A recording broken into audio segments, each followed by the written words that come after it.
creators, it's me, Cynthia Gougian of Complete and Utter Mess, Inspired Mixed Media Tutorials. But today, I'm here with a free project for tinypandora.com.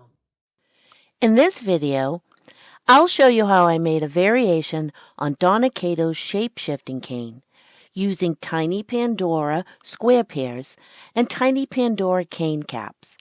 These helpful tools are available at tinypandora.com, along with a fully illustrated free PDF studio guide I created for this project. The studio guide also contains a complete materials list. Let's get started. Roll out a full package of white clay at your pasta machine's thickest setting. Use a 2-inch square cutter to cut the clay into 4 equal squares. Repeat this process with a full package of black clay. Then roll out a package of red clay at the medium setting of your pasta machine and cut it into squares. Stack a red square of clay on top of one of the white squares. Press down lightly to remove any air bubbles. Then, stack a black square on top of the red. Continue stacking the squares in the same order: white, then red, then black. Trim all 4 sides of the stack. Cut the stack in half and place one half on top of the other half. Make sure you keep the same pattern of stripes. Use your hands to compress the stack. Trim the stack into a square. For the next step, it's important that the stripes in your stack be oriented vertically. Place the cane on your work surface, long stripes facing up. Begin pushing on one side of the cane. I'm right-handed, so it was easiest for me to begin pushing from the right side of the cane. Then press down on the other side of the cane until it lays flat against your work surface.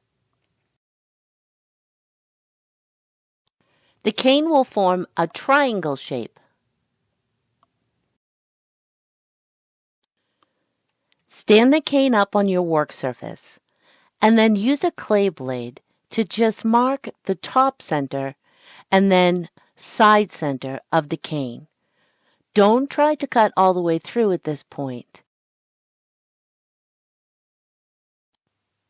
Use a rocking motion with your blade to cut through the cane.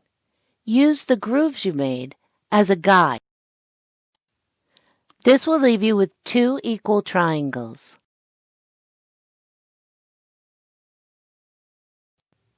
Roll out the remaining red clay at the medium setting, and then roll it into a log. Trim the ends of the cane. Wrap the log in a sheet of white that's been rolled out at the medium setting on your pasta machine. Then wrap it in a sheet of black clay that's been rolled out at the medium setting.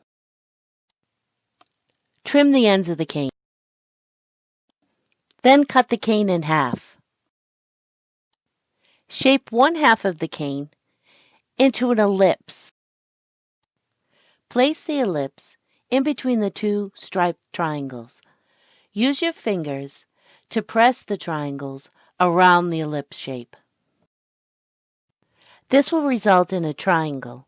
Use the largest square pairs to push the triangle into a square shape. Use the square pairs to shape the other half of the bullseye cane into a rough square shape. One edge of the cane is solid black. The other edge of the cane is striped. Use the square cutter to mark a square in the corner of the striped edge of the cane. Don't try to cut all the way through with the cutter. You're just making a guide. Use a straight blade to cut out the square that you marked. Place the square bullseye in the empty space. Then press lightly with your fingers. Mark a square on the side of the cane with a solid black edge. Use a blade to cut the square out. Turn the square around so that the black edge is facing in, and then place it back into the cane.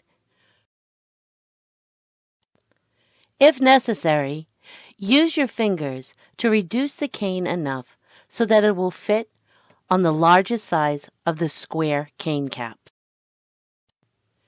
Trim the very ends of the cane to help them adhere to the cane caps better.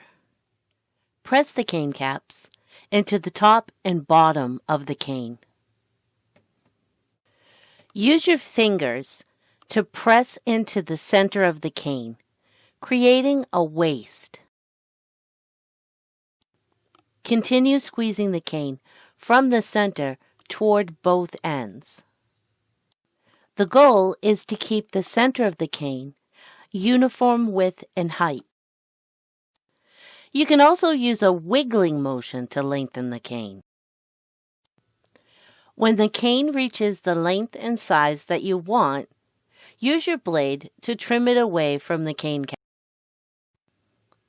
The ends of the cane will be a little bit flared. Use your fingers to reduce the ends to the same size and width as the center of the cane. Roll the cane between two square pairs to get the edges nice and sharp. Roll one side, flip it over, then roll the next side. Repeat this with all four sides until the cane is shaped the way that you'd like it. Then allow the cane to rest overnight before slicing. Once the cane is rested, use a ruler and a straight blade to mark the clay in even slices. Don't try to cut all the way through at this point. Just mark out even slices. Use a stiff, sharp blade to slice the cane. Hold the blade very close to the cane, and then use a rocking motion to slice. If your cane slices become distorted during cutting, you can bring them back to shape with a small knitting needle or one of the cane benders. What you do is you begin in the middle of the cane and roll in each direction, top, bottom, left, right, then diagonally. You can cover objects with your cane slices, or you can create a veneer. To create a veneer, simply place all of the cane slices next to one another. Be careful to match up the pattern. And work on a sheet of deli paper to make burnishing easier. When your veneer is the size that you'd like it to be, place another sheet of deli paper over it, and then begin burnishing it. Start with your fingers. Your fingers will allow you to feel where the seams are. The goal here is to get all of the cane slices to adhere. Burnish the front, then flip it over and burnish the back. Keep your fingertips as flat as you can. Repeat the burnishing process with a small square of cardstock or index card. This will get the veneer nice and smooth and flat, and will really cut down on the amount of time needed with sanding. You can also burnish with a small plastic furniture slide. When you've finished burnishing, you can cut your veneer into shapes for jewelry or cover objects.